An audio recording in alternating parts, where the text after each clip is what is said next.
உவமையும் கருத்தும் 36 திருவருளையும் குருவருளையும் பணிகிறோம்.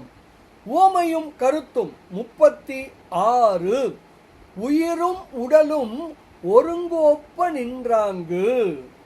இந்த உவமையை பண்டார சாத்திரங்கள் தொகுப்பில் உபாயனிட்டை வெண்பா எனும் நூலின் 6வது திருப்பாடலில் அருள் திரு அம்பலவாண தேசிகர் கையாளுகிறார்.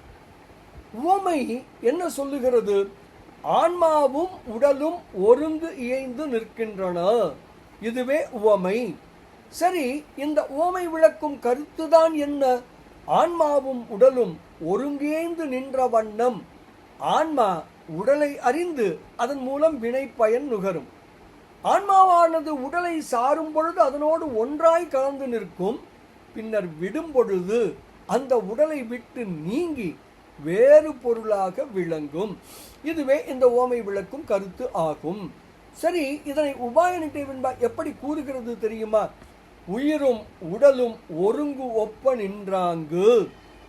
உயிர் உடலை நோக்கி உருமால் உயிர்தான் பிடிக்குங்கால் ஒன்றாய் பிடிக்கும், பின் பேர்ந்து விடுங்கால் வேறாய் விடும் என்று ஸ்ரீ அம்பலவாண தேசிகர் தாம் அருளி செய்த உபாயனிட்டை வெண்பா எனும் அற்புதமான நூலின் 6வது திருப்பாடலில் மிக தெளிவாக விளக்குகிறார்.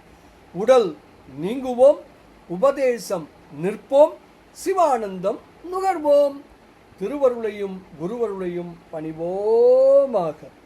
சிவாய நம. திருச்சிற்றம்பலம்.